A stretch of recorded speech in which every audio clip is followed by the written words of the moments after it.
Узкими горными тропинками от одного дачного поселка до другого пробиралась вдоль южного берега Крыма маленькая бродячая труппа.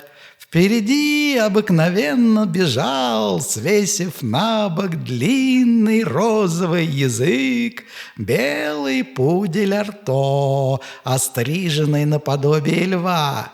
У перекрестков он останавливался и, махая хвостом, вопросительно оглядывался назад.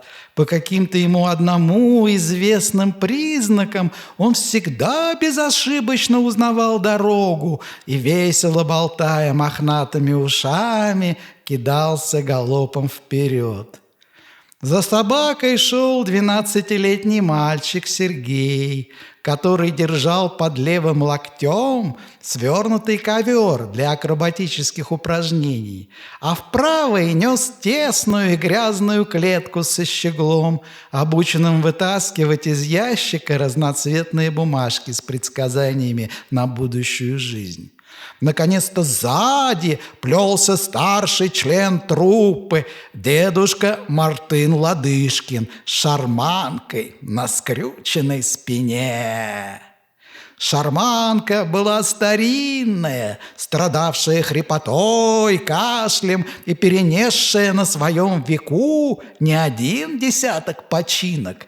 Играла она две вещи: унылый немецкий вальс Лаунера и галоп из «Путешествия в Китай», обе бывшие в моде лет 30-40 тому назад, но теперь всеми позабытые. Кроме того, были в шарманке две предательские трубы. У одной дискантовой пропал голос, она совсем не играла, и поэтому, когда до нее доходила очередь, то вся музыка начинала как бы заикаться, прихрамывать и спотыкаться. У другой трубы, издававшей низкий звук, не сразу открывался клапан. Раз загудев, она тянула одну и ту же басовую ноту, заглушая и сбивая все другие звуки до тех пор, пока ей вдруг не приходило желание замолчать. Дедушка сам сознавал эти недостатки своей машины и иногда замечал шутливо, но с оттенком тайной грусти: «Что поделаешь? Древний орган, простудный. Заиграешь, дачники обижаются. Фу, говорят, гадость какая!» А ведь пьесы-то были очень хорошие, модные. Но только нынешние господа нашей музыки совсем не обожают. Им сейчас гейшу подавай под двуглавым орлом из «Продавца птиц» вальс. Опять-таки трубы эти носил я орган к мастеру, и чинить не берется. Надо, говорит, новые трубы ставить. А лучше всего, говорит, продай ты свою кислую дребедень в музей. Вроде как какой-нибудь памятник.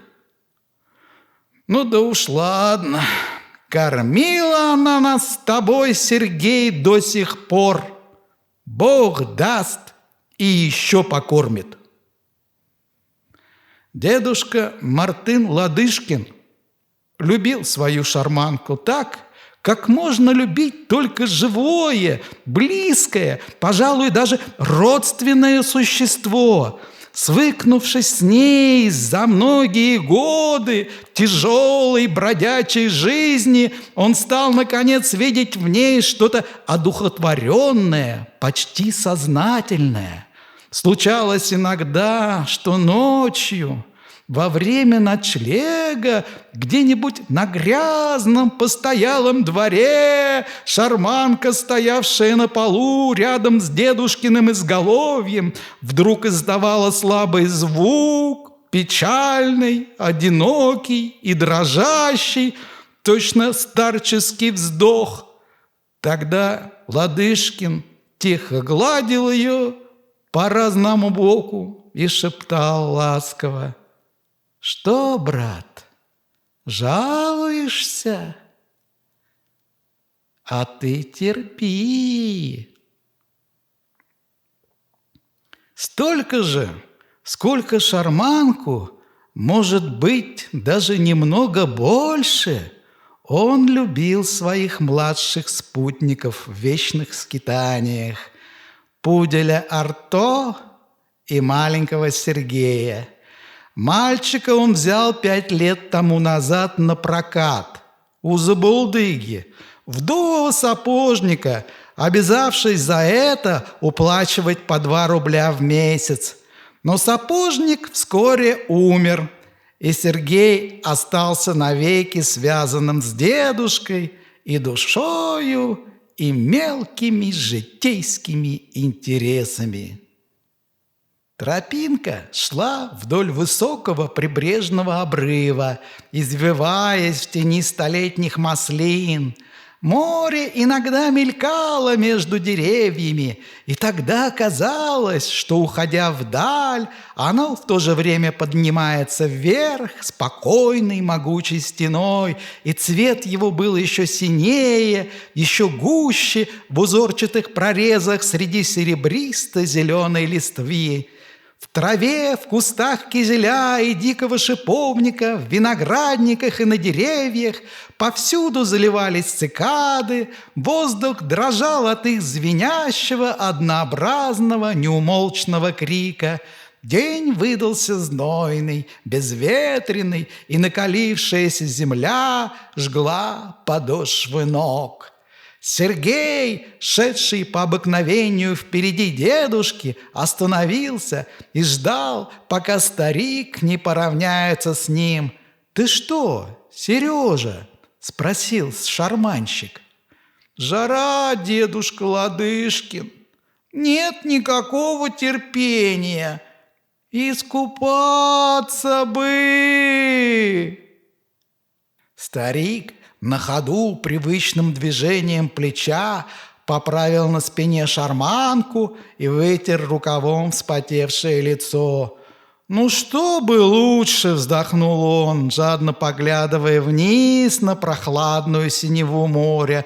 «Только ведь после купания еще больше разморит. Мне один знакомый фельдшер говорил, соль это самое на человека действует, значит, мол, расслабляет, соль-то морская». «Врал, может быть?» – с сомнением заметил Сергей. «Ну вот, врал. Зачем ему врать? Человек солидный, не пьющий, домишко у него в Севастополе, да потом здесь и спуститься-то к морю негде. Подожди, дойдем уже-тако до Мисхора, там и пополощем телеса свои грешные. Перед обедом оно лестно искупаться-то, а потом, значит, поспать трошки». И отличное дело. Арто, услыхавший сзади себя разговор, повернулся и подбежал к людям. Его голубые добрые глаза щурились от жары и глядели умильно, а высунутый длинный язык вздрагивал от частого дыхания. «Что, брат-песик, тепло?» – спросил дедушка. Собака напряженно зевнула, завив язычок трубочкой, затряслась всем телом и тонко взвизгнула. «Да, братец ты мой, ничего не поделаешь. Сказано, в поте лица твоего, продолжал наставительно Ладышкин, положим, у тебя примерно сказать не лицо, а морда, а все-таки. Ну, пошел вперед. Нечего под ногами вертеться. А я, Сережа, признаться сказать, люблю, когда это самая теплынь. Орган вот только мешает, а то, кабы не работа, лег бы где-нибудь на траве, в тени, пузом, значит, вверх, и полеживай себе. Для наших старых костей это самое солнце. Первая вещь. Тропинка спустилась вниз, соединившись широкой, твердой, как камень, ослепительно-белой дорогой. Здесь начинался старинный графский парк, в густой зелени которого были разбросаны красивые дачи, цветники, оранжереи, фонтаны. Ладышкин хорошо знал эти места. Каждый год обходил он их одно за другим во время виноградного сезона, когда весь Крым наполняется нарядной, богатой и веселой публикой. Яркая роскошь южной природы не трогала старика, но зато многое восхищало Сергея, бывшего здесь впервые. Магнолии с их твердыми и блестящими, точно лакированными листьями и белыми, с большую тарелку величиной цветами, беседки сплошь затканные виноградом, свешившись вниз тяжелыми гроздями, огромные многовековые платаны с их светлой корой и могучими кронами, табачные плантации, ручьи и водопады, и повсюду на клумбах, на изгородях, на стенах дач яркие, великолепные душистые розы. Все это не переставало поражать своей живой, цветущей прелестью наивную душу мальчика. Он высказывал свои восторги вслух, ежемутно теребя старика за рукав. «Дедушка Ладышкин, а дедушка, глянь-ка, в фонтане-то золотые рыбы! Ей-богу, дедушка, золотые! Умереть не на месте!» — кричал мальчик, прижимаясь лицом к решетке, огораживающей сад с большим посередине бассейном. «Дедушка, а персики? Вон сколько! На одном дереве!»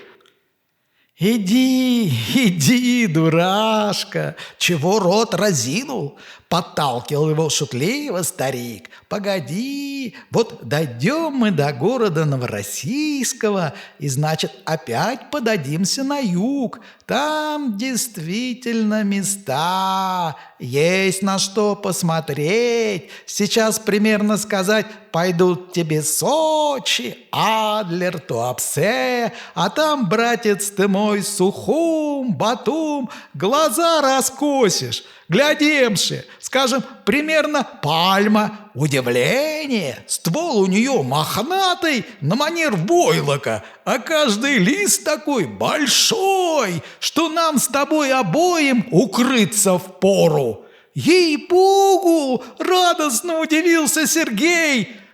«Постой, сам увидишь. Да мало ли там чего. Апельсин, например, или хоть, скажем, тот же лимон. Видал, небось, в лавочке?» «Ну, просто так себе и растет в воздухе, без ничего, прямо на дереве, как у нас, значит, яблоко или груша. И народ там, братец, совсем диковинный.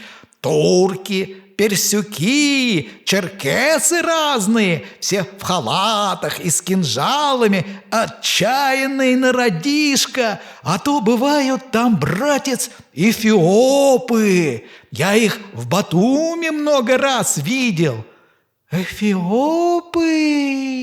Знаю, это которые с рогами», — уверенно сказал Сергей. «Рогов, положим, у них нет. Это враки, но черные, как сапог, и даже блестят. Губища у них красные, толстенные, а глазицы белые, а волосы курчавые, как на черном баране. Страшные поди, эфиопы-то эти. Как тебе сказать? С непривычки-то оно точно, опасаешься немного, ну а потом видишь, что другие люди не боятся, и сам станешь посмелее. Много там, братец мой, всякой всячины. Придем, сам увидишь. Одно только плохо — лихорадка. Потому кругом болото, гниль, а при том же жарища. тамошним-то жителям ничего не действует на них, а пришлому человеку приходится плохо. Одначе будет нам с тобой, Сергей, языками трепать. Лезь-ка в калитку. На этой даче господа живут очень хорошие. Ты меня спроси, я уж точно все знаю». Но день выдался для них неудачный. Из одних мест их прогоняли, едва завидев издалека. В других же, при первых же хриплых и гнусавых звуках шарманки, досадливо и нетерпеливо махали на них с балконов руками. В-третьих, прислуга заявляла, что господа еще не приехавши. На 2 других дачах им, правда, заплатили за представление, но очень мало. Впрочем, дедушка никакой низкой платой не гнушался. Выходя из ограды на дорогу, он с довольным видом побрякивал в кармане медиками и говорил добродушно: 2 да 5, итого 7 копеек. Что ж, брат Сереженька, и это деньги. 7 раз по 7, вот он и полтинник набежал. Значит, все мы 3 сыты, и ночлег у нас есть. И старичку Ладышкину по его слабости можно рюмочку пропустить, недугов многих ради. Эх, не понимают эти господа, 2-гривенный дать ему жалко, а пятачок стыдно. Ну и велят идти прочь. А ты лучше дай хоть 3 копейки, я ведь не обижаюсь, я ничего. Зачем обижаться? Вообще Ладышкин был скромного нрава, и даже когда его гнали, не роптал. Но сегодня его вывела из обычного благодушного спокойствия одна красивая, полная, с виду очень добрая дама, владелица прекрасной дачи, окруженной садом с цветами. Она внимательно слушала музыку, еще внимательнее глядела на акробатические упражнения Сергея и на смешные штучки Арто. После этого долго и подробно расспрашивала мальчика о том, сколько ему лет, и когда и как его зовут, и где он выучился гимнастике, кем ему приходится старик, чем занимались его родители и так далее. Потом приказала подождать и ушла в комнаты. Она не появлялась минут 10, а то и четверть часа. И чем дальше тянулось время, тем более разрастались у артистов неопределенные, но заманчивые надежды. Дедушка даже шептал мальчугану, прикрыв из осторожности рот ладонью, как щитком: «Ну, Сергей, счастье наше, ты только слушай меня, я, брат, все знаю, может быть, из платья что-нибудь даст, или с обуви, это уж верно». Наконец барышня вышла на балкон, швырнула сверху в подставленную шляпу Сергея маленькую белую монетку и тотчас же скрылась. Монета оказалась старым, стертым с обеих сторон и вдобавок дырявым гривенником. Дедушка долго с недоумением рассматривал ее. Он уже вышел на дорогу и отошел далеко от дачи, но все еще держал гривенник на ладони, как будто взвешивая его. «Да, ловко!» – произнес он, внезапно остановившись. «Могу сказать, а мы-то 3 дурня старались. Уж лучше бы она хоть пуговицу дала, что ли. Ту, по крайности, хоть как-нибудь пришить можно. А что я с этой дрянью буду делать? Барыня, небось, думает, все равно старик кому-нибудь ее ночью спустит потихоньку, значит. Нет, очень ошибаетесь, сударыня. Старик Ладышкин такой гадостью заниматься не станет. Да-с, вот вам ваш драгоценный гривенник, вот!» И он с негодованием и с гордостью бросил монету, которая, слабо звякнув, зарылась в белую дорожную пыль. Таким образом, старик с мальчишкой и собакой обошел весь дачный поселок и уже собирались сойти к морю. По левую сторону оставалась еще одна последняя дача. Ее не было видно из-за высокой белой стены, над которой с той стороны возвышался плотный строй тонких запыленных кипарисов, похожих на длинные черно-серые веретена. Только сквозь широкие чугунные ворота, похожие своей причудливой резьбой на кружево, можно было рассмотреть уголок свежего, точно зеленый яркий шелк газона, круглые цветочные клумбы и вдали на заднем плане крытую сквозную аллею, всю обвитую густым виноградом. Посредине газона стоял садовник, поливавший из длинного рукава розы. Он прикрыл пальцем отверстие трубы, и от этого в фонтане бесчисленных брызг солнце играло всеми цветами радуги. Дедушка собирался было пройти мимо, но, заглянув в ворота, остановился в недоумении. «Подожди-ка, малой Сергей!» — окликнул он мальчика. «Никак там люди шевелятся! Вот так история! Сколько лет здесь хожу, и никогда ни души! А ну-ка, вали, брат Сергей!» «Дача дружба! Посторонним вход строго воспрещается!» Прочитал Сергей надпись, искусно выбитую на одном из столбов, поддерживавших ворота. «Дружба?» – переспросил неграмотный дедушка. «Во-во! Это самое настоящее слово – дружба! Весь день у нас заколодило, а уж тут мы с тобой возьмем! Это я носом чую!» На манер, как охотничий пес.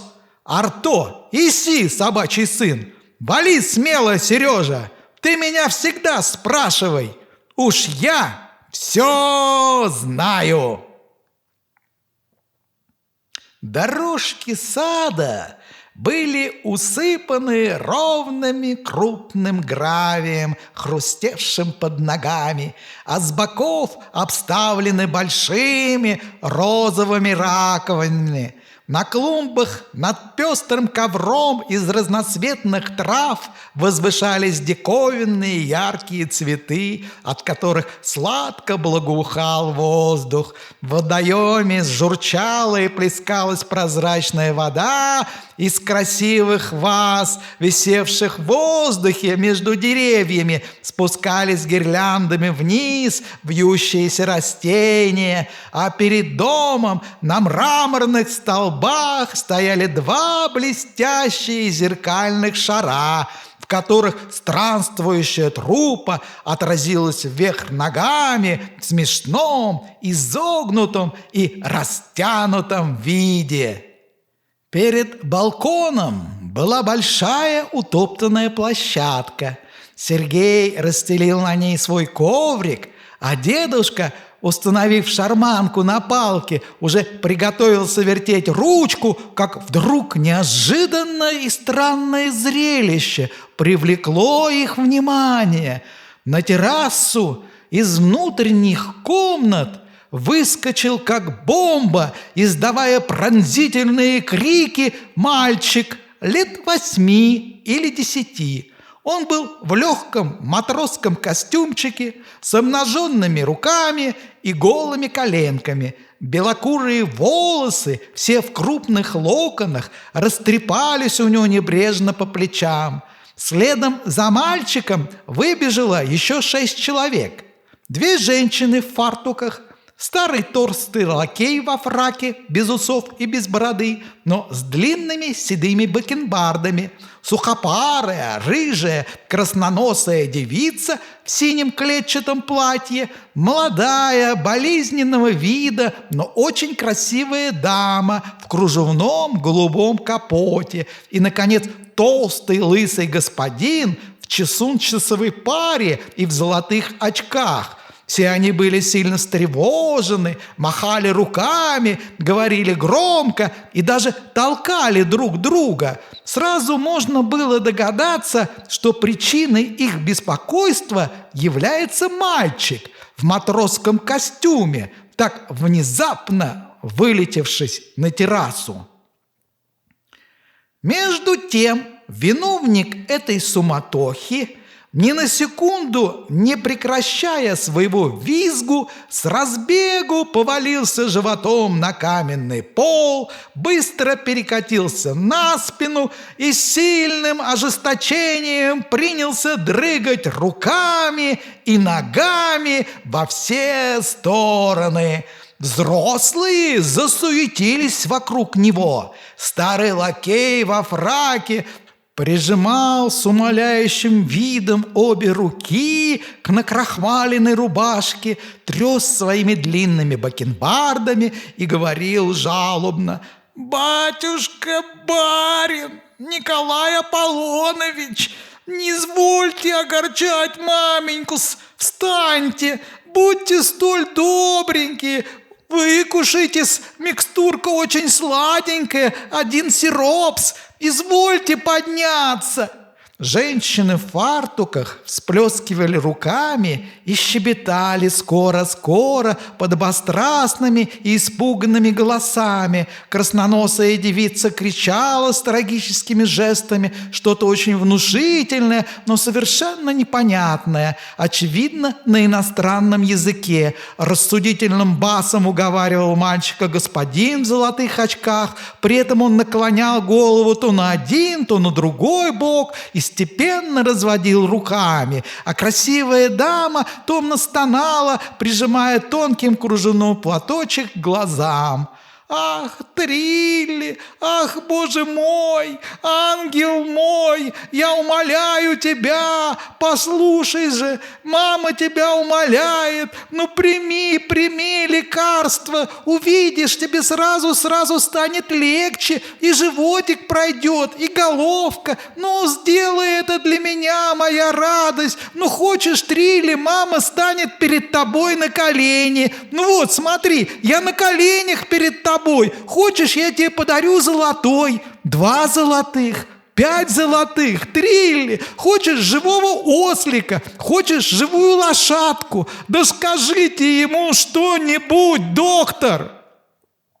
«Послушайте, Трилли, будьте же мужчиной!» — загудел толстый господин в очках. «Ай-яй-яй-яй!» — завопил мальчик, извиваясь по балкону и отчаянно болтая ногами. Несмотря на свое крайнее волнение, он все-таки норовил попадать каблуками в животы и в ноги возившихся вокруг него людей, которые от этого, впрочем, довольно ловко уклонялись.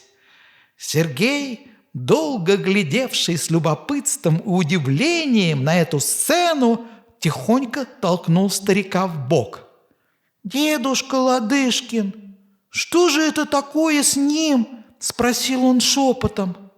«Никак драть его будут». «Ну вот, драть. Такой сам всякого посекет. Просто блажной мальчишка, больной должно быть». «Сумасшедший?» – догадался Сергей. «А я почем знаю? Тише!» «Ай-яй-яй! Ай! Дряни! дураки!» Надрывался все громче и громче мальчик. «Начинай, Сергей!» «Я знаю!» – распорядился вдруг Ладышкин и с решительным видом завертел ручку шарманки. По саду понеслись гнусавые, сиплые, фальшивые звуки старинного галопа. Все на балконе разом встрепенулись. Даже мальчик замолчал на несколько секунд. «Ах, Боже мой! Они еще больше расстроят бедного Трилли!» — воскликнула плачевно дама в голубом капоте. «Ах да, прогоните же их, прогоните скорее! Эта грязная собака с ними, у собак всегда такие ужасные болезни. Что же вы стоите, Иван? Точно монумент!» Она с усталым видом и с отвращением замахала платком на артистов. Сухопарая, красноносая девица сделала страшные глаза, кто-то угрожающе зашипел. Человек во фраке быстро и мягко скатился с балкона и с выражением ужаса на лице, широко растопырив в сторону руки, подбежал к шарманщику. «Это что ж такое за безобразие?» – захрипел он сдавленным, испуганным и в то же время начальственно-сердитым шепотом. «Кто позволил?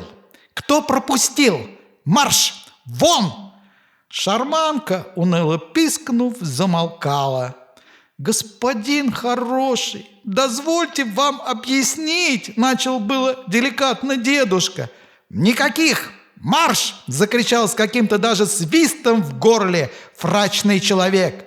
Его толстое лицо мигом побагровело, а глаза невероятно широко раскрылись, точно вдруг вылезли наружу и заходили колесом. Это было настолько страшно, что дедушка невольно отступил на 2 шага назад. «Собирайся, Сергей», – сказал он, поспешно вскидывая шарманку на спину. «Идем!» Но не успели они сделать и 10 шагов, как с балкона понеслись новые пронзительные крики. «Ай-яй-яй-яй! Мне! Хочу! Дай! Позвать! Мне!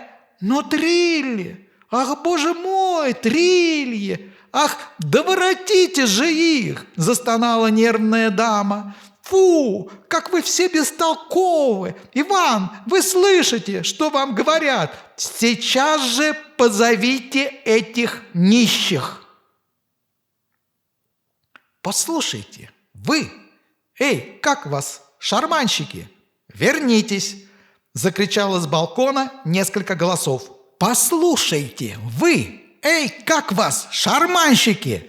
Толстый лакей с разлетавшимися в обе стороны бакенбардами, подпрыгивая, как большой резиновый мяч, бегом бросился вслед уходящим артистам. «Пц, музыканты, слушайте-ка! Назад! Назад!» – кричал он, задыхаясь и махая обеими руками. «Старичок почтенный!» – схватил он, наконец, за рукав дедушку. «Заворачивай оглобли, господа будут ваш пантомим смотреть. Живо!» «Ну дела!» – вздохнул, покрутив головой дедушка. Однако приблизился к балкону, снял шарманку, укрепил ее перед собой на палке и заиграл галоп с того самого места, на котором его только что прервали. Суета на балконе затихла. Барыня с мальчиком и господин в золотых очках подошли к самым перилам. Остальные почтительно оставались на заднем плане. Из глубины сада пришел садовник в фартуке и стал неподалеку от дедушки. Откуда-то вылезший дворник поместился позади садовника. Это был огромный бородатый мужчина с мрачным узколобым рябым лицом. Одет он был в новую розовую рубашку, по которой шли косыми рядами крупные черные горошины. Под хриплые, заикающиеся звуки галопа Сергей разостлал на земле коврик, быстро скинул с ног парусиновые панталоны. Они были сшиты из старого мешка и сзади на самом широком месте украшались четырехугольным заводским клеймом. Сбросил с себя старую куртку и остался в стареньком нитяном трико, которое, несмотря на многочисленные заплаты, ловко обхватывало его тонкую, но сильную и гибкую фигуру. У него уже выработались путем подражания взрослым приемы заправского акробата. Сбегая на коврик, он на ходу приложил руки к губам, а потом широким театральным движением размахнул их в стороны, как бы посылая публике 2 стремительных поцелуя.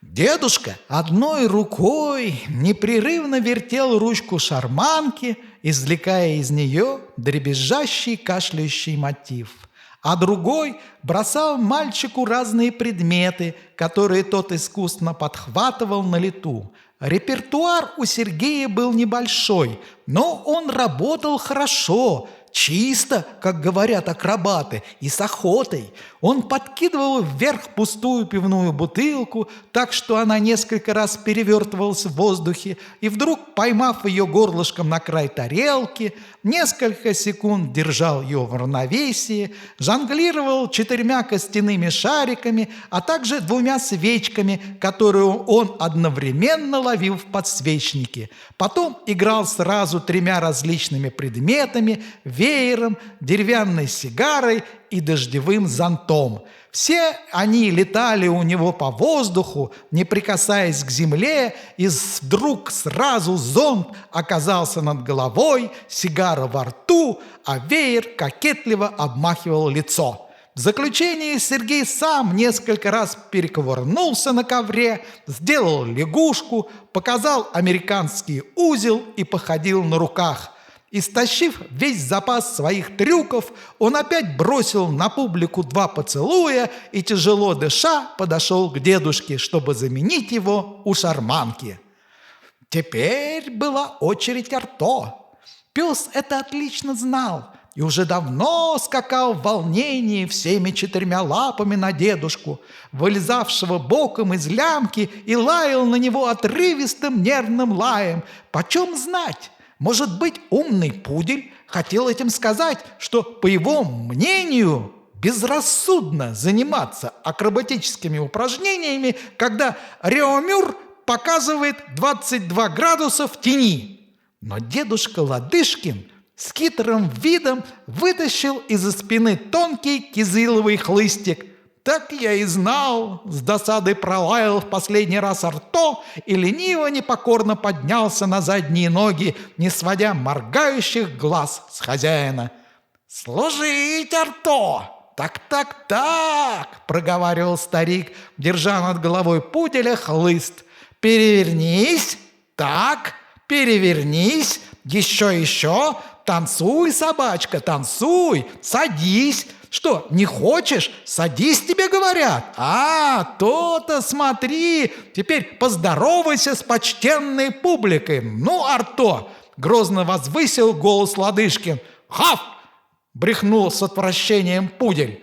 Потом поглядел, жалобно моргая глазами, на хозяина и добавил еще 2 раза. «Хав!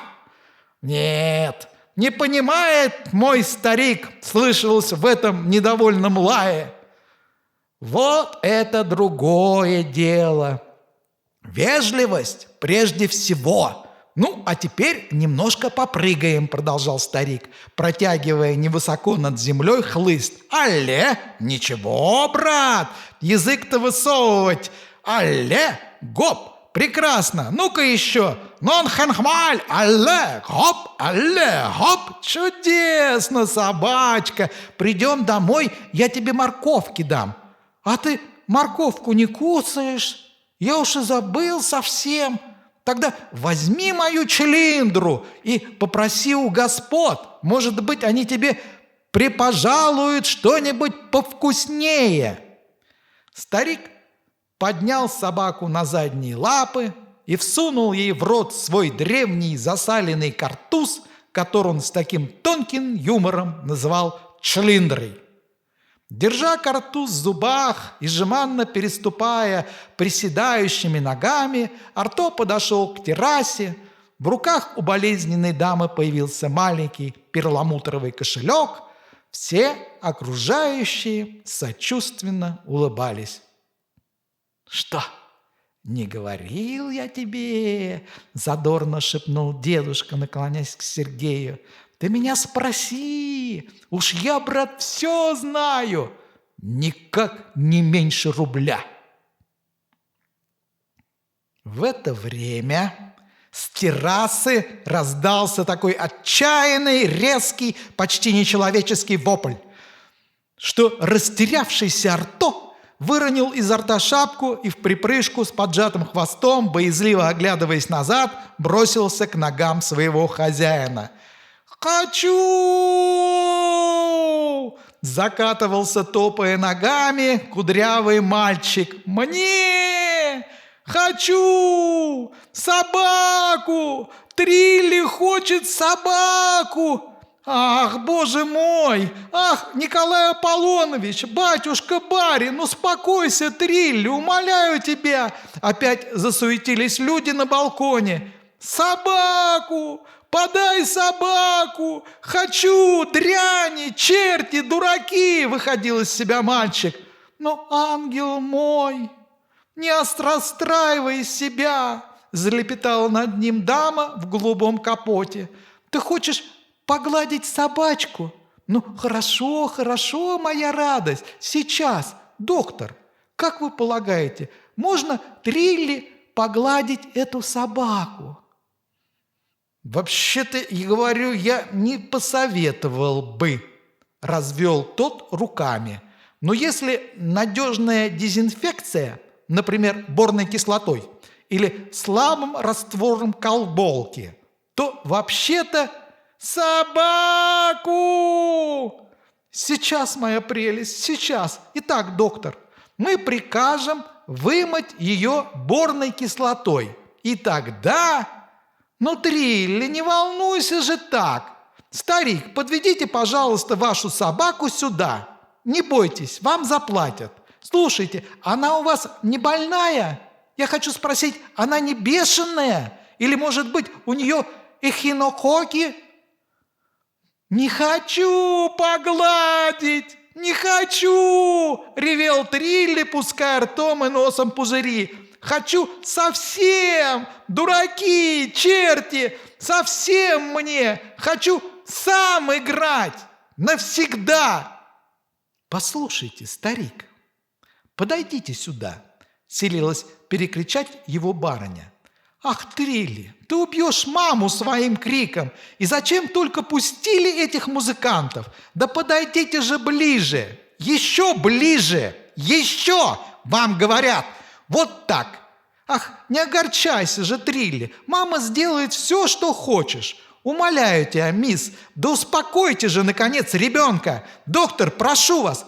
Сколько же ты хочешь, старик?» Дедушка снял картуз. Лицо его приняло учтивое сиротское выражение. «Сколько вашей милости будет угодно, барыня, ваше высокопревосходительство. Мы люди маленькие, нам всякое даяние – благо. Чай сами-то старичка не обидите?»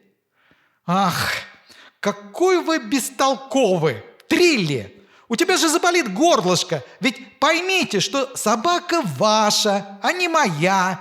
Ну сколько? 10? 15? 20?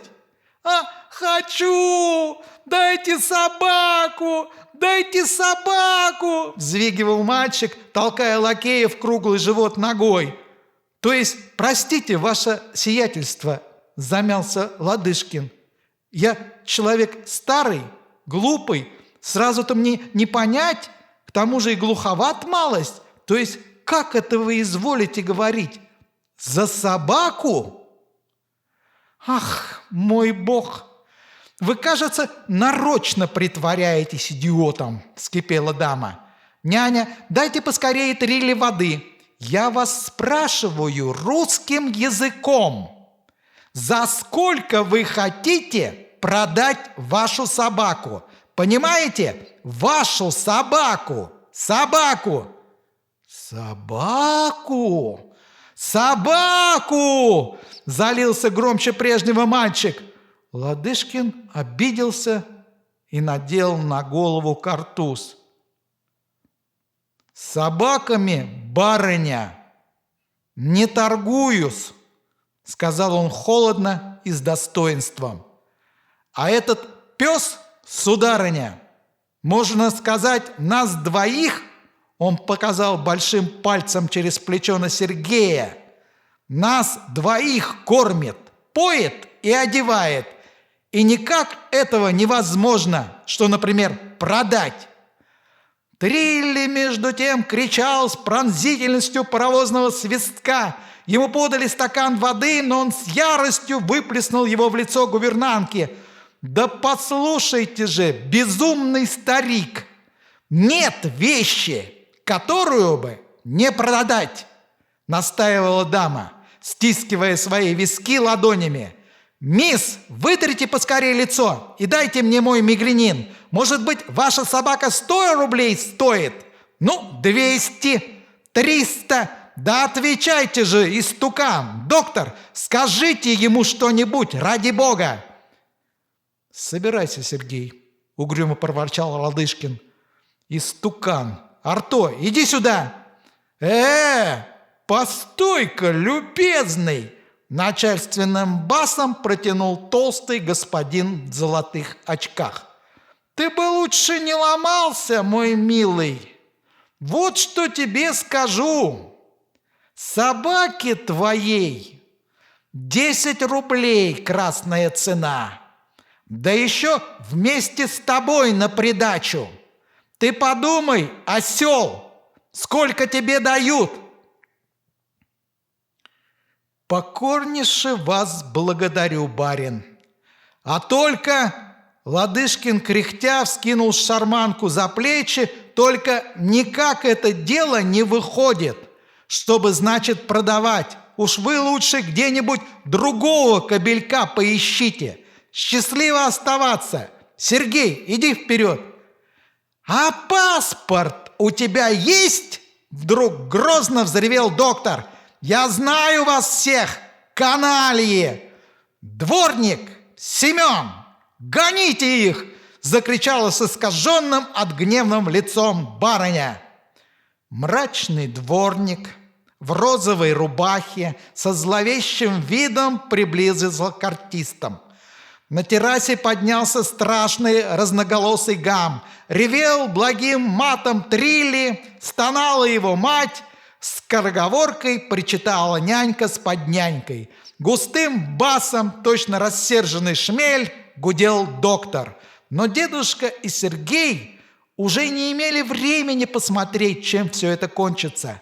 Предшествуемые изрядно скрусившим пуделем, они почти бегом спешили к воротам, а следом за ним шел дворник, подталкивая сзади в шарманку, и говорил угрожающим голосом: «Шляетесь здесь, лабарденцы! Благодари еще Бога, что по шее старый хрен не заработал! А в другой раз придешь, так и знай, стесняться с тобой не стану! Намну загривок и стащу к господину вряднику! Шантропа!» Долгое время старик и мальчик шли молча. Но вдруг, точно по уговору, взглянули друг на друга и рассмеялись. Сначала захохотал Сергей, а потом, глядя на него, но с некоторым смущением, улыбнулся Ладышкин. «Что, дедушка Ладышкин, ты все знаешь?» — подразнил его лукаво Сергей.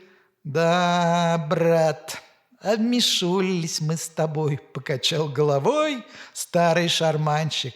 Язвительный, однако, мальчугашка. Как его такого вырастили, шут его возьми.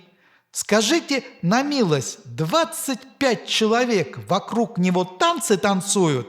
Ну уж, будь в моей власти, я б ему прописал ежву. Подавай, говорит, собаку. Это что же?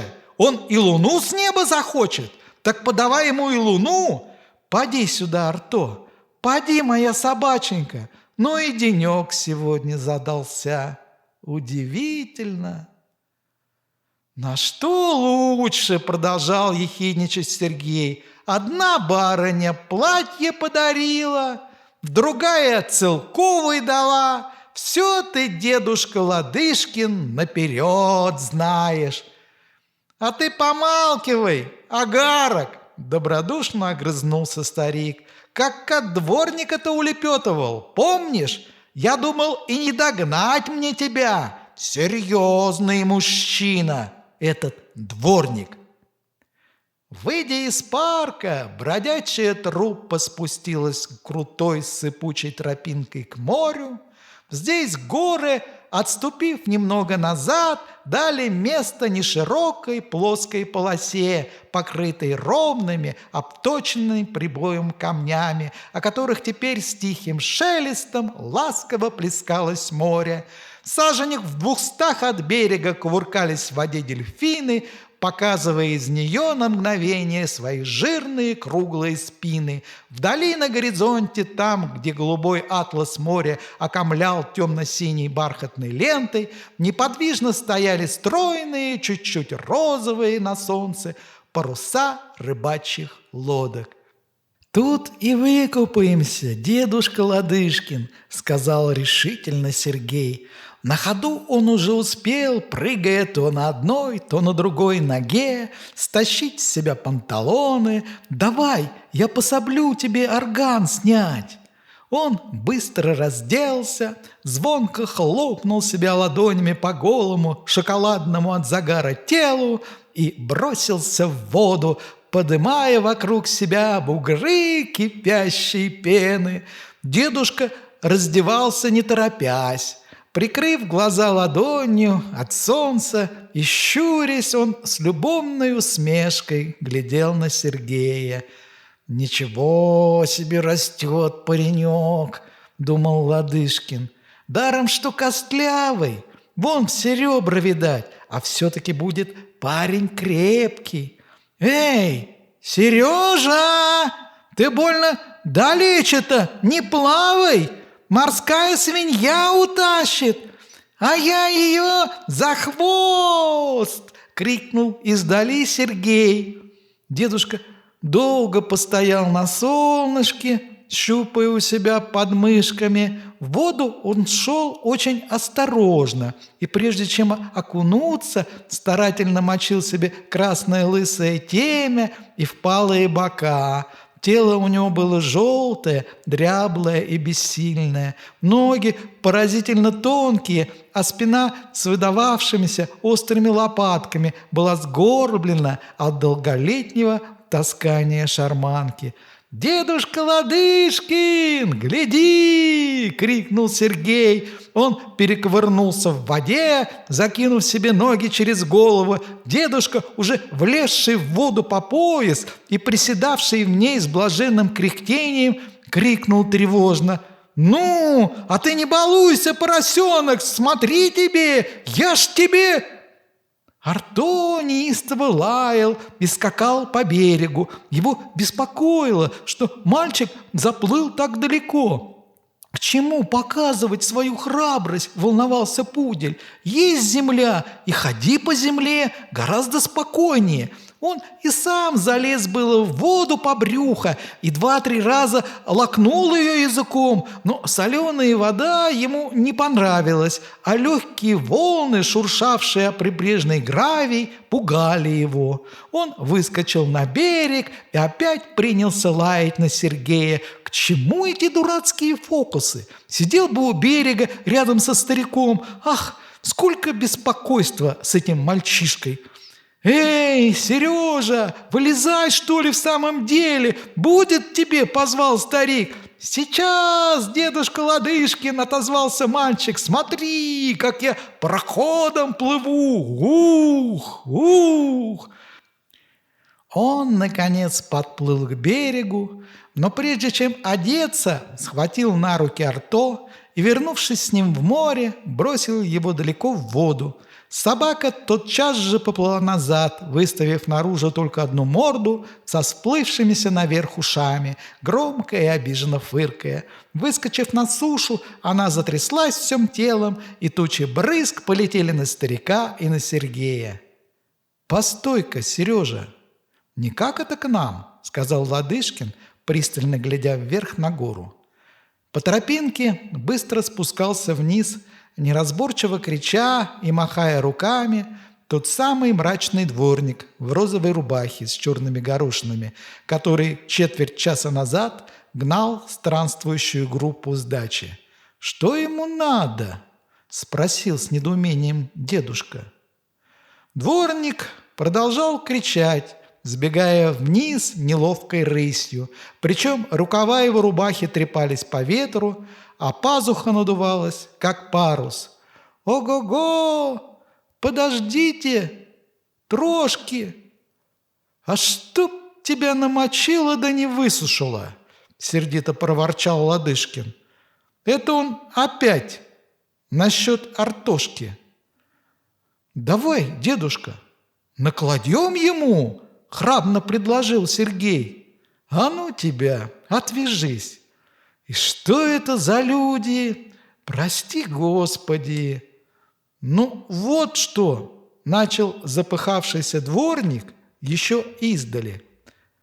«Продавайте, что ли, пса-то? Ну, никакого сладу с панычем! Ревет, как теля! Подай, да подай собаку! Барыня послала! Купи, говорит, чего бы ни стоило!» «Довольно даже это глупо со стороны твоей барыни!» — рассердился вдруг Ладышкин, который здесь на берегу чувствовал себя гораздо увереннее, чем на чужой даче. «И опять, какая она мне такая барыня? Тебе, может быть, барыня, а мне двоюродная наплевать. И, пожалуйста, я тебя прошу, уйди ты от нас, Христа ради, и того не приставай!» Но дворник не унимался. Он сел на камне рядом со стариком и говорил, неуклюже тыча перед собой пальцами: «Да пойми ж ты, дурак-человек!» «От дурака и слышу», — спокойно отрезал дедушка. «Да постой, не к тому я это, вот право, репей какой! Ты подумай, ну что тебе собака? Подобрал другого щенка, выучил стоять дыбки, вот тебе и снова пес. Ну неправда, что ли, говорю, а?» Дедушка внимательно завязывал ремень вокруг штанов. На настойчивые вопросы дворника он ответил сделанным равнодушием: «Бреши дальше, я потом тебе сразу отвечу». «А тут, брат ты мой, сразу цифра!» — горячился дворник. 200, а то не то 300 целковых в раз. Ну, обыкновенно мне кое-что за труды. Ну, подумай только, 3 сотенных, ведь это сразу можно бакалейную открыть. Говорю таким образом». Дворник вытащил из кармана кусок колбасы и швырнул его пуделю. Арто поймал его на лету, проглотил в один прием и искательно завилял хвостом. «Кончил?» – коротко спросил Ладышкин. «Да тут долго и кончать нечего. Давай пса и по рукам». «Так», – насмешливо протянул дедушка, – «продать, значит, собачку». «Обыкновенно продать. Чего вам еще? Главное, паныч, что у нас скаженный. Чего захотелось, так весь дом перебулгачит. Подавай, и все тут. Это еще без отца. А при отце святители вы наши, все вверх ногами ходят.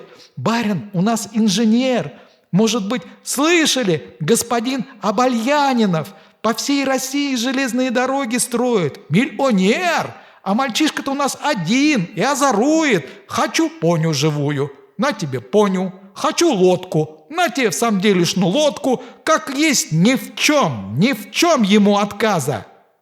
А луну? То есть в каких это смыслах? Говорю, луну он ни разу с неба не захотел. Ну вот, тоже скажешь луну, сконфузился дворник. Так как же, мил человек, лады у нас, что ли? Дедушка, который успел уже в это время напялить на себя коричневый, позеленевший на швах пиджак, гордо выпрямился, насколько ему позволяла вечно согнутая спина. «Я тебе одно скажу, парень», – начал он без торжественности. «Примерно, если бы у тебя брат или, скажем, друг, который с самого сыздетства. Постой, друже, ты собаку колбасой зачем кормишь? Сам лучше скушай. Этим, брат, ее не подкупишь. Говорю, если бы у тебя самый, что ни на есть, верный друг, который с сыздетства, ты за сколько бы его примерно продал?» «Приравнял тоже. Вот те и приравнял. Ты так и скажи своему барину, который железную дорогу строит», – возвысил голос дедушка. «Ты и скажи, не все, мол, продается, что покупается. Да, ты собаку-то лучше не гладь, это ни к чему. Арто, иди сюда, собачий сын, я тебе, Сергей, собирайся». «Дурак ты старый!» – не вытерпел, наконец, дворник. «Дурак, да и отроду так. А ты хам, Иуда, продажная душа!» – выругался Ладышкин. «Увидишь свою генеральшу, кланяйся. Ей скажи, от наших, мол, с любовью вашим низкий поклон. Свертывай ковер, Сергей. Эх, спина моя, спинушка, пойдем». «Значит так», – многозначительно протянул дворник. «С тем и возьмите», – задорно ответил старик. Артисты поплелись вдоль морского берега, опять вверх, по той же дороге. Оглянувшись случайно назад, Сергей увидел, что дворник следит за ними. Вид у него был задумчивый и угрюмый. Он сосредоточенно чесал всей пятерней, под съехавшей на глаза шапкой, свой лохматый рыжий затылок. У дедушки Ладышкина был давным-давно примечен один уголок между Мисхором и Алупкой, к низу от нижней дороги, где отлично можно было позавтракать. Туда он и повел своих спутников. Неподалеку от моста, перекинутого через бурливый и грязный горный поток, выбегала из-под земли в тени кривых дубов и густого орешника говорливая холодная струйка воды. Она проделывала в почве круглый неглубокий водоем, из которого сбегала в ручей тонкой змейкой, блестевшей в траве, как живое серебро. Около этого родника по утрам и по вечерам всегда можно было застать набожных турок, пивших воду и творивших свои священные омовения. «Грехи наши тяжкие, а запасы скудные», — сказал дедушка, садясь в прокладе под орешником. «Ну-ка, Сережа, Господи, благослови!» Он вынул из холщового мешка хлеб, десяток красных томатов, кусок бессарабского сыра брынза и бутылочку с прованским маслом. Соль была у него завязана в узелок, тряпочки сомнительной чистоты. Перед едой старик долго крестился и что-то шептал. Потом он разломил краюху хлеба на 3 неровные части, одну самую большую он протянул Сергею. «Малый растет, ему как надо есть», другую поменьше оставил для пуделя, самую маленькую взял для себя. «Во имя Отца и Сына, очи всех на Тебя, Господи, уповают», — шептал он суетливо, распределяя порции и поливая их в бутылки маслом. «Вкушай, Сережа!» Не торопясь, медленно, в молчании, как едят настоящие труженики, Принялись они трое за свой скромный обед. Слышно было только, как жевали 3 пары челюстей. Арто ел свою долю в сторонке, растянувшись на животе и положив на хлеб обе передние лапы.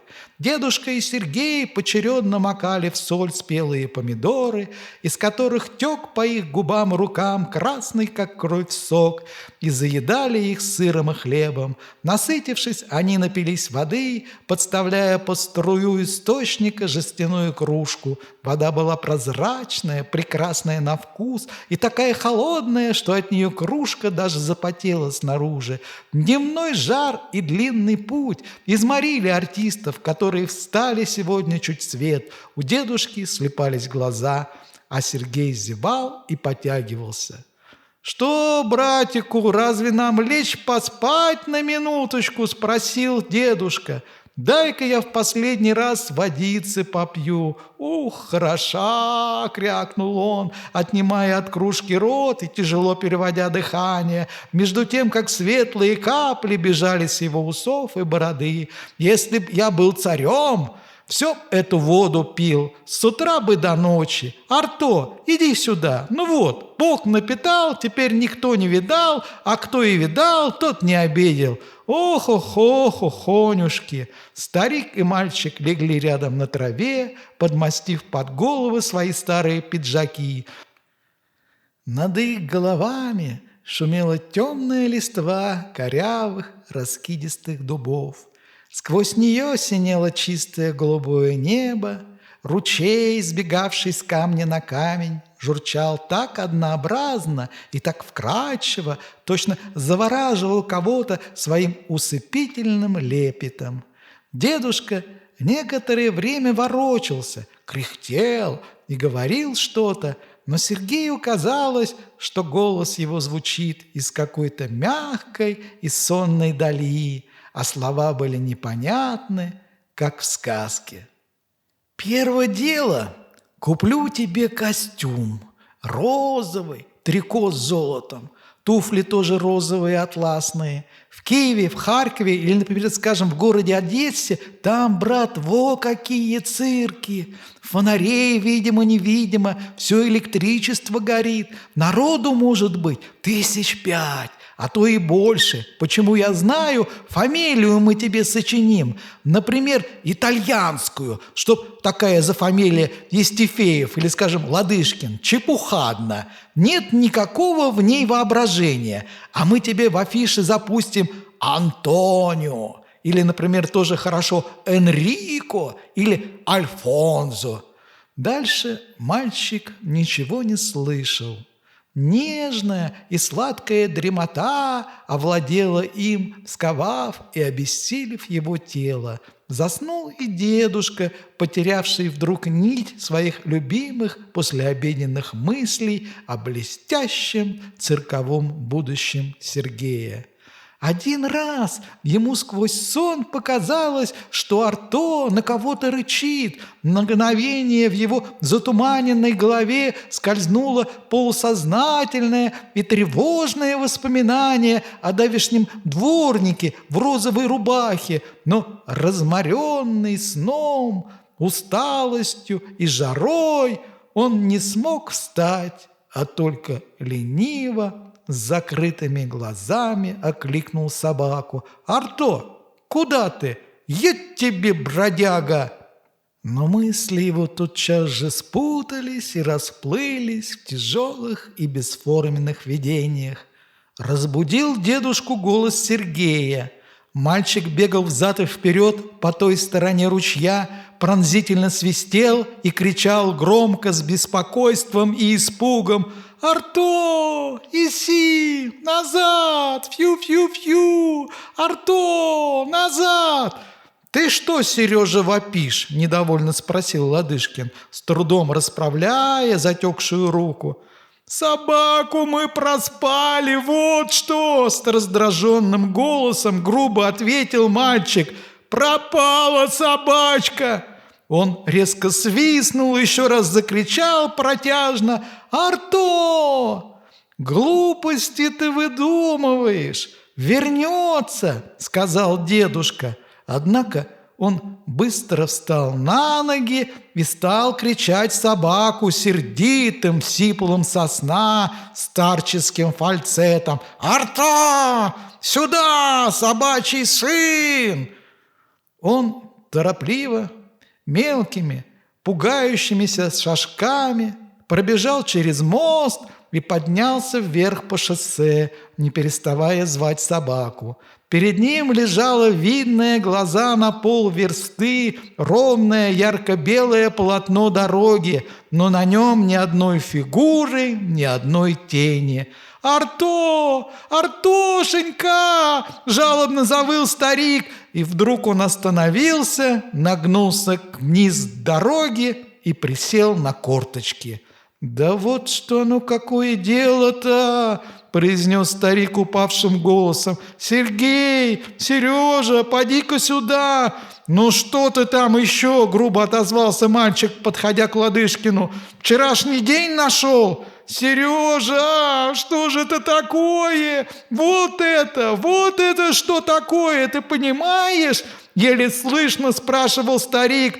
Он глядел на мальчика жалкими растерянными глазами, а его рука, показавшая прямо в землю, ходила во все стороны.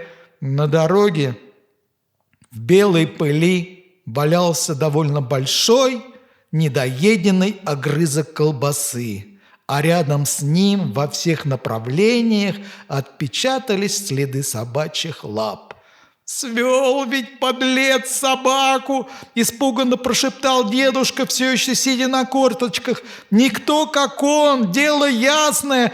Помнишь, давеча у моря-то он все колбасой прикармливал». «Дело ясное!» – мрачно и со злобой повторил Сергей. Широко раскрытые глаза дедушки вдруг наполнились крупными слезами и быстро замигали. Он закрыл их руками. «Что же нам теперь делать-то, Сереженька? Делать-то нам что теперь?» – спрашивал старик, качаясь взад и вперед и беспомощно всхлипывая. «Что делать, что делать?» – сердито передразнивал его Сергей. «Вставай, дедушка Ладышкин, пойдем!» «Пойдем!» – уныло и покорно повторил старик, подымаясь с земли. «Ну что ж, пойдем, Сереженька!» Вышедший из терпения Сергей закричал на старика, как на маленького: «Будет тебе, старик, дурака-то валять! Где это видано в самом деле, чтобы чужих собак заманивать? Чего ты глазами на меня хлопаешь? Неправду я говорю? Прямо придем и скажем: подавай назад собаку, а нет, к мировому. Вот и весь сказ». «К мировому-то, конечно! Это верно, к мировому!» Бессмысленной горькой улыбкой повторял Ладышкин, но глаза его неловко и конфузливо забегали. «К мировому, да! Только вот что, Сереженька, не выходит это дело, чтобы к мировому». «Как это не выходит? Закон один для всех. Чего им в зубы смотреть?» – нетерпеливо перебил мальчик. «А ты, Сережа, не того, не сердись на меня, собаку нам с тобой не вернуть!» Дедушка таинственно понизил голос. «Насчет паспорта я опасаюсь. Слыхал, что давеча господин говорил, спрашивает: а паспорт у тебя есть? Вот она какая история. А у меня дедушка сделал испуганное лицо и зашептал еле слышно: у меня, Сережа, паспорт-то чужой». «Как чужой?» «Так вот, чужой. Свой я потерял в Таганроге, а может быть, украли его у меня. Года 2 я потом крутился, прятался, взятки давал, писал прощение. Наконец вижу, нет никакой моей возможности. Живу я точно заяц, всякого опасаюсь, покоя вовсе не стало. А тут в Одессе в ночлежке подвернулся один грек. Это, говорит, сущие пустяки. Клади, говорит старик, на стол 25 рублей, а я тебя навеки паспортом обеспечу. Раскинул я умом туда-сюда. Эх, думаю, пропадай моя голова. Давай, говорю, с тех пор, милый, я и живу по чужому паспорту. Ах, дедушка, дедушка, глубоко со слезами в глазах, в груди вздохнул Сергей. Собаку уж больно жалко. Собака-то хорошая очень. «Сереженька, родной мой!» – протянул к нему старик дрожащие руки. «Да будь только у меня паспорт настоящий! Разве я поглядел, что они генералы? За горло бы взял! Как так? Позвольте! Какое имеете полное право чужих собак красть? Что, такой закон есть? А теперь нам крышка, Сережа! Приду я в полицию, первое дело – подавай паспорт!» «Это ты, самарский мещанин, Мартын Ладышкин, а я в вашей груди...» «А я, братец, и не Ладышкин вовсе, и не мещанин. Я крестьянин, Иван Дудкин. А кто такой этот Ладышкин? Один Бог его ведает. Почем я знаю? Может быть, воришка какой, или беглый каторжник, или, может быть, даже убивец». «Нет, Сережа, ничего мы тут не сделаем! Ничего, Сережа!» Голос у дедушки оборвался и захлебнулся. Слезы опять потекли по глубоким коричневым от загара морщинам. Сергей, который слушал ослабевшего старика, молчал. С плотно сжатыми бровями, бледный от волнения, вдруг взял его под мышки и стал подымать. «Пойдем, дедушка», — сказал он повелительно и ласково в то же время. «К черту паспорт! Пойдем! Не ночевать же нам на большой дороге». «Милый ты мой родной», — приговаривал, трясясь всем телом старик, «собачка-то очень затейная, Артошенька-то наш, другой такой не будет у нас». «Ладно, ладно, вставай», – распоряжался Сергей. «Да, я тебя от пыли очищу. Совсем ты у меня раскис, дедушка». В тот день артисты больше не работали. Несмотря на свой юный возраст, Сергей хорошо понимал все роковое значение этого страшного слова «паспорт».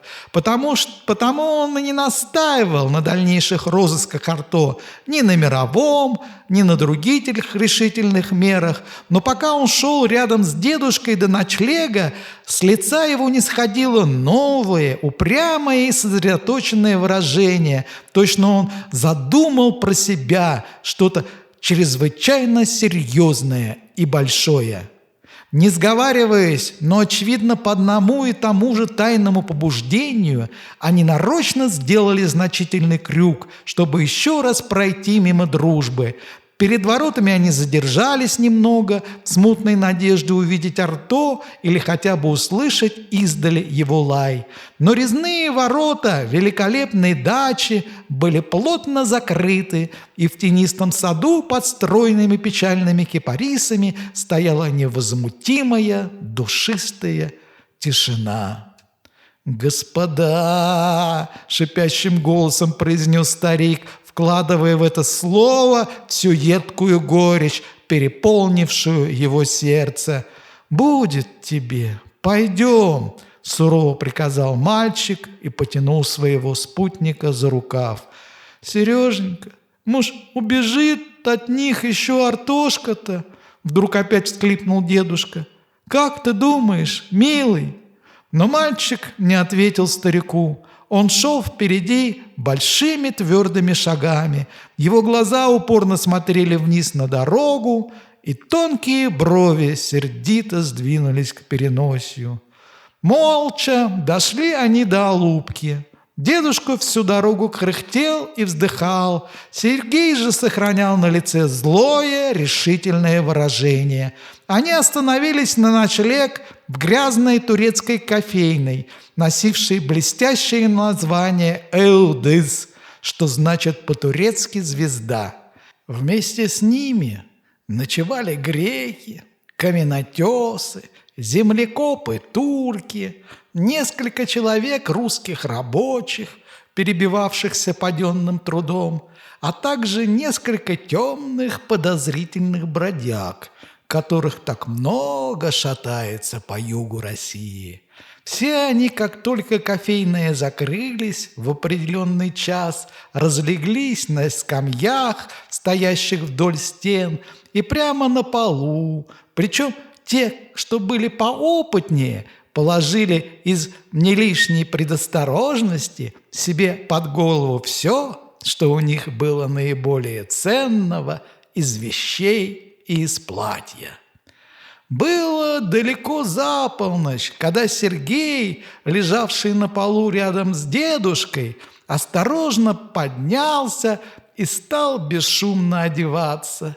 Сквозь широкие окна лился в комнату бледный свет месяца, стелился косым, дрожащим переплетом по полу и, падая на спящих в завалку людей, придавал их лицам страдальческое и мертвое выражение. «Ты куда носю ходить, мальцук?» — сонно окликнул Сергея у дверей кофейни молодой турок Ибрагим. «Пропусти! Надо!» — сурово деловым тоном ответил Сергей. «Да вставай, что ли, турецкая лопатка!» Зевая, почесывая и укоризненно причмокивая языком, Ибрагим отпер двери. Узкие улицы татарского базара были погружены в густую темно-синюю тень, которая покрывала зубчатым узором всю мостовую и касалась подножий домов другой освещенной стороны, резко белевшей в лунном свете своими низкими стенами.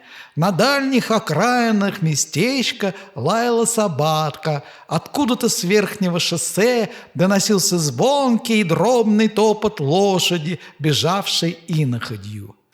Миновав белую с зеленым куполом в виде луковицы мечеть, окруженную молчаливой толпой темных кипарисов, мальчик опустился по тесному кривому переулку на большую дорогу. Для легкости Сергей не взял с собой верхней одежды, оставшись в одном трико. Месяц светил ему в спину, а тень мальчика бежала впереди его черным, странным, укороченным силуэтом. По обоим бокам шоссе притаился темный курчавый кустарник. Какая-то птичка кричала в нем однообразно, через ровные промежутки, тонким нежным голосом «Сплю, сплю». И казалось, что она покорно сторожит в ночной тишине какую-то печальную тайну и бессильно борется со сном и усталостью, и тихо безнадежды жалуется кому-то «Сплю, сплю», а над темными кустами и над синеватыми шапками дальних лесов возвышался, упираясь своими двумя зубцами в небо, Ай-Петри, такой легкий, резкий, воздушный, как будто он был вырезан из гигантского куска серебряного картона.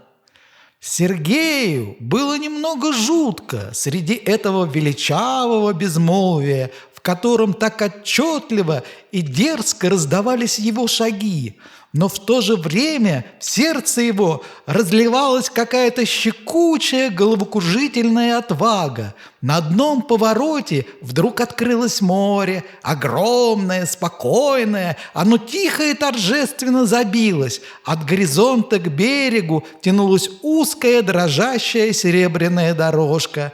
Среди моря она пропадала, лишь кое-где изредка вспихивали ее блестки, и вдруг у самой земли широко расплескивалась живым сверкающим металлом, опоясывая берег. Беззвучно проскользнул Сергей в деревянную калитку, ведущую в парк. Там, под густыми деревьями, было совсем темно. Издали слышался шум неугомонного ручья и чувствовалось его сырое холодное дыхание. Отчетливо застучали под ногами деревянная настилка моста. Вода под ним была черная и страшная. Вот, наконец, и высокие чугунные ворота, узорчатые, точно кружева и обвитые ползучими стеблями глицинии. Лунный свет, прорезавший сквозь чащу деревьев, скользил по резьбе ворот слабыми фосфорическими пятнами. По ту сторону был мрак и чуть пугливая тишина.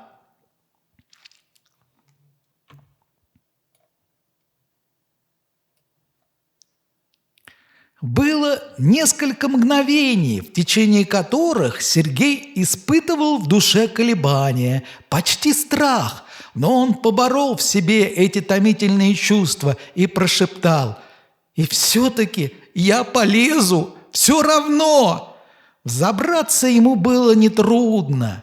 Изящные чугунные завитки, составляющие рисунок ворот, служили верными точками опоры для цепких рук и маленьких мускулистых ног. Над воротами на большой высоте перекинулась со столба на столб широкая каменная арка.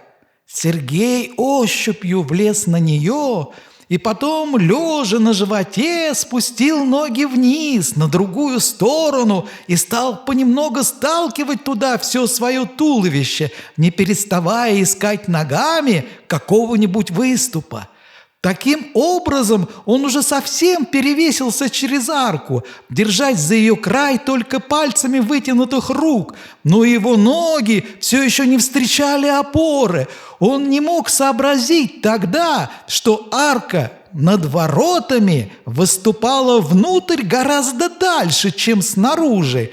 И по мере того, как затекали его руки и как тяжелее свисало вниз обессилевшее тело, ужас все сильнее проникал в его душу. Наконец он не выдержал. Его пальцы, цеплявшиеся за острый угол, разжались, и он стремительно полетел вниз. Он слышал, как заскрежетал под ним крупный гравий, и почувствовал острую боль в коленях. Несколько секунд он стоял на четвереньках, оглушенный падением. Ему казалось, что сейчас проснутся все обитатели дачи, прибежит мрачный дворник в розовой рубахе, поднимется крик, суматоха, ну и, как прежде, в саду была глубокая, важная тишина. Только какой-то низкий, монотонный, жужжащий звук разносился по всему саду. Жу, жу, жу. Ах, ведь это шумит у меня в ушах, догадался Сергей. Он поднялся на ноги. Все было страшно, таинственно, сказочно красиво в саду, точно наполненным ароматными снами. На клумбах тихо шатались, с неясной тревогой наклоняясь друг к другу, словно перешептываясь и подглядывая, едва видимые в темноте цветы. Стройные, темные пахучие кипарисы медленно кивали своими острыми верхушками с задумчивым и укоряющим выражением, а за ручьем, в чаще кустов, маленькая усталая птичка боролась со сном и с покорной жалобой повторяла: «Сплю, сплю, сплю». Ночью среди перепутавшихся дорожках, на дорожках теней, Сергей не узнал места. Он долго бродил по скрипучему гравию, пока не вышел к дому. Никогда в жизни мальчик не испытывал такого мучительного ощущения полной беспомощности, заброшенности и одиночества, как теперь. Огромный дом казался ему наполненным беспощадными притаившимися врагами, которые тайно, с злобной усмешкой следили из темных окон за каждым движением маленького слабого мальчика. Молча и неторопливо ждали враги какого-то сигнала, ждали чьего-то гневного, оглушительного, грозного приказания. «Только не в доме. В доме ее не может быть», – прошептал, как сквозь сон, мальчик. «В доме она выть станет, надоест». Он обошел дачу кругом.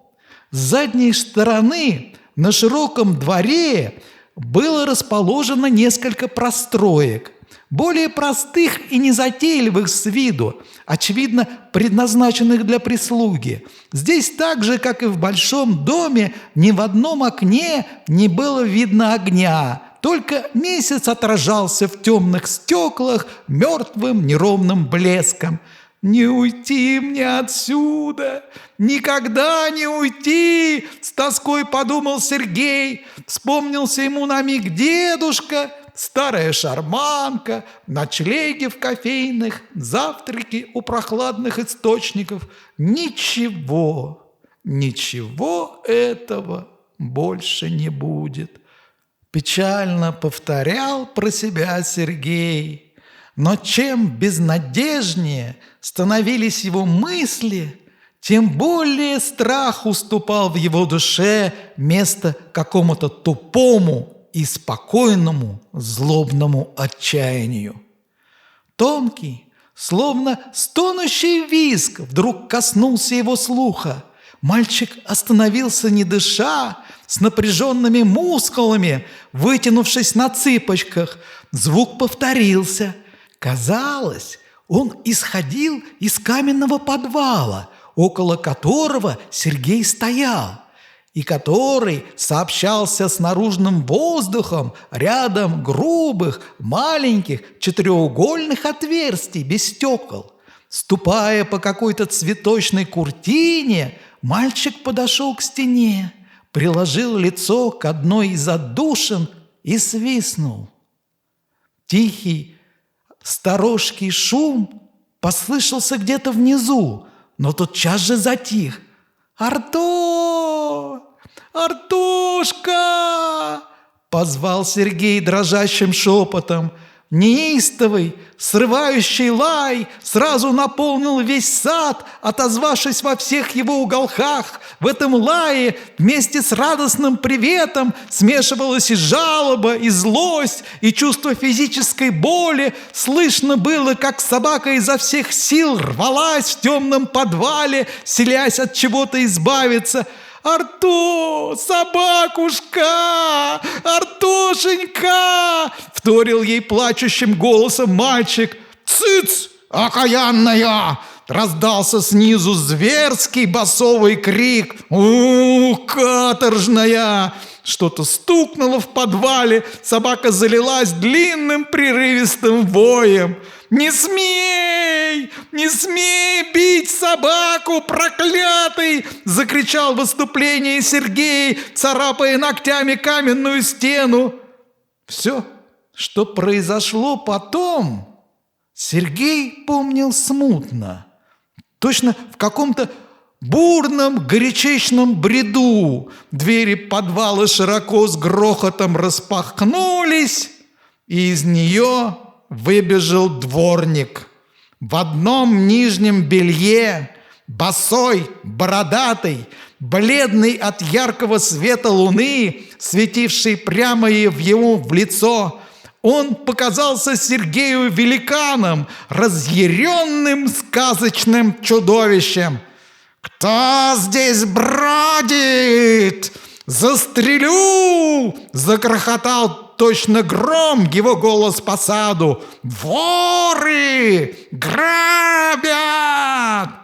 Но в ту же минуту из темноты раскрытой двери, как белый прыгающий комок, выскочил с лаем Арто. На шее у него болтался обрывок веревки. Впрочем, мальчику было не до собаки. Грозный вид дворника охватил его сверхъестественным страхом, связал его ноги, парализовал все его маленькое тонкое тело. Но, к счастью, этот столбняк продолжался недолго. Почти бессознательно Сергей испустил пронзительный, долгий, отчаянный вопль и наугад, не видя дороги, не помня себя от испуга, пустился бежать прочь от подвала.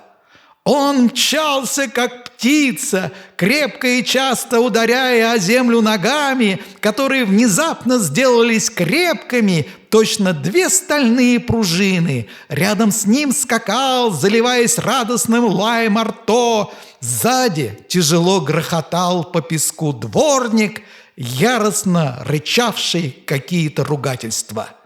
С размаху Сергей наскочил на ворота, но мгновенно не подумал, а скорее инстинктивно почувствовал, что здесь дороги нет. Между каменной стеной и растущими вдоль нее кипарисами была узкая темная лазейка. Не раздумывая, подчиняясь одному чувству страха, Сергей, нагнувшись, юркнул в нее и побежал вдоль стены. Острые иглы кипарисов, густо и едва пахнувших смолой, хлестали его по лицу. Он спотыкался о корни, падал, разбивая себе в кровь руки, но тотчас же вставал, не замечая даже боли, и опять бежал вперед, согнувшись почти вдвое, не слыша своего крика. Арто кинулся следом за ним.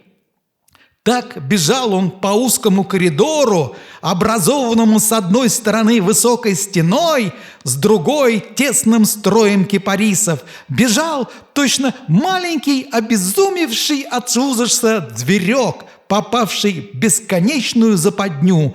Во рту у него пересохло, и каждое дыхание кололо в груди тысячу иголок. Топот дворника доносился справа, то слева, и потерявший голову мальчик бросался то вперед, то назад, несколько раз пробегая мимо ворот и опять ныряя в темную, тесную лазейку. Наконец Сергей выбился из сил. Сквозь дикий ужас им стало постепенно овладевать холодная, вялая тоска, тупое равнодушие ко всякой опасности. Он сел под дерево, прижался к его стволу, изнемогшим от усталости телом, и зажмурил глаза. Все ближе и ближе хрустел песок под грузными шагами врага. Арто тихо повизгивал, уткнув морду в колени Сергея. В 2 шагах от мальчика зашумели ветви, раздвигаемые им руками. Сергей бессознательно поднял глаза кверху и вдруг, охваченный невероятной радостью, вскочил одним толчком на ноги. Он только теперь заметил, что стена напротив того места, где он сидел, была очень низкая, не более 1,5 аршин. Правда, верх ее был утыкан вмазанными в известку бутылочными осколками, но Сергей не задумывался над этим. Мигом схватил он поперек туловища Арто и поставил его передними лапами на стену. Умный пес отлично понял его. Он быстро вскарабкался на стену, замахал хвостом и победно залаял. Следом за ним очутился на стене Сергей как раз в то время, когда из расступившихся ветвей кипарисов выглянула большая темная фигура. 2 гибких, ловких тела, собака и мальчик, быстро и мягко прыгнули вниз на дорогу. Вслед им понеслась, подобно грязному потоку, скверная, свирепая ругань. Был ли дворник менее проворным, чем 2 друга? Устал ли он от кружения по саду или просто не надеялся догнать беглецов? Но он не преследовал их больше. Тем не менее, они долго еще бежали без отдыха, оба сильные, ловкие, точно окрыленные радостью избавления. К пуделю скоро вернулось его обычное легкомыслие. Сергей еще оглядывался боязливо назад, а Арто уже скакал на него, восторженно болтая ушами и обрывками веревки. И все изловчался лизнуть его с разбега в самые губы. Мальчик пришел в себя только у источника, у того самого, где накануне днем они с дедушкой завтракали. Припавши вместе ртами к холодному водоему, собака и человек долго и жадно глотали свежую вкусную воду. Они отталкивали друг друга, приподнимали на минуту кверху головы, чтобы перевести дух, причем с губ звонко капала вода, и опять с новой жаждой приникали к водоему, не будучи в силах от него оторваться. И когда они, наконец, отвалились от источника и пошли дальше, то вода плескалась и булькала в их переполненных животах. Опасность миновала. Все ужасы этой ночи прошли без следа. Им обоим весело и легко было идти по белой дороге, ярко освещенной луной, между темными кустарниками, от которых уже тянуло утренней сыростью и сладкими запахом освеженного листа. В кофейной Илдыс Ибрагим встретил мальчика с укоризненным шепотом. «И что ты здесь осляешься, мальчук? Что здесь шляешься? Вай-вай-вай-вай! Нехорошо!»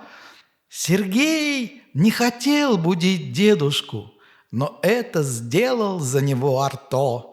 Он в одно мгновение отыскал старика среди груды валявшихся на полу тел, и прежде чем тот успел опомниться, облизал ему с радостным визгом щеки, глаза, нос и рот. Дедушка проснулся, увидел на шее пуделя веревку, увидел лежащего рядом с собой покрытого пылью мальчика и понял все. Он обратился было к Сергею за разъяснениями, но не мог ничего добиться. Мальчик уже спал, разметав в стороны руки и широко раскрыв рот.